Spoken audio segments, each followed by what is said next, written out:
Never, never, never focus on doing business, talking about diversity, multicultural, people of color, minorities. That has no benefit for black folk. You got to understand that. Once you do that, you've done several things. First of all, you tied one arm behind your back. You cannot fight in a broad, ambiguous form. Nobody does that but black folk.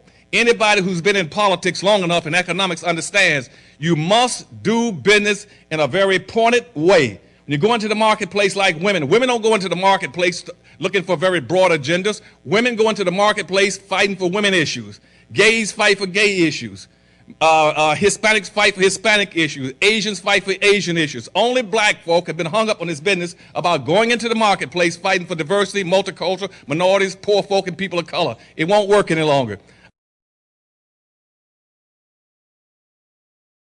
Now, let's talk about the status. We've got to understand also that black people in America are in a world of trouble. Contrary to what anybody tells you, I don't care whether it comes out of a black mouth or a white mouth. Anybody in America that tells you that you're progressing is lying to you. Black folk in proportional comparative terms are regressing. You have not moved one iota from where you were in 1860 on the eve of the Civil War. Where are your markets? Where is the black market? And they said, well, Dr. Ellis, we got a black market. Where is it? They said, well, it's all over the United States. And that's how much you get. Well, we got a $650 billion black market. And that's a lot of money. Wrong, it's not. It is not a lot of money. It's only a lot of money when it's aggregated. Scattered through the integration process, your money is nothing. It is chump change. You don't manufacture anything. All you're doing is consuming. We are 100% consumers and zero producers in the most capitalistic society on earth. And we have failed to understand because of our marketing people have not told us the truth. Our promoters have not told us the truth, that in a capitalistic society, there is no such thing as consumer power. Consumer power does not exist. You cannot have consumer power in a capitalist society. The only person that has the power is he who's producing has the power. Racism has nothing to do with getting along with people and liking people. Racism is a competitive relationship between groups of people who are competing for the ownership and control of resources, wealth, and power.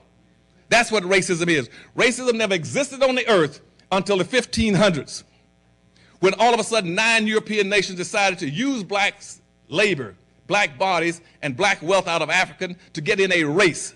After Columbus had discovered America, supposedly, in quotes, in 1495, all of a sudden they're going to rush to redevelop the Western world. So all these countries were in a race, a contest, competing to see who can develop North America, Central America, and Latin America. It was a race. It was a race, and everybody was in the race but black folk. Black folk never participated in the race. You were the prize, the boot, the loot that they used to empower themselves. Your entire civil rights gains in income was wiped out by immigrants coming into the country. Nobody's going to tell you that, but we're going to tell you through our think tank. Your whole income has been wiped out, and now the gap between the wealthy in this country is widening. The poverty rate is increasing, and most damagingly on blacks. So not only have you lost your income during the civil rights movement, let me show you what you lost. The number of people coming into the country, just black folk during that time, were struggling for voters' rights. They were being shot, lynched, whipped, and beaten, and bombed all through the South just for the right to go to the polls and vote. You just lost your voting power in this country. The immigrants wiped out your voting power. Your whole civil rights movement was a waste of time now. Those deaths were useless, futile.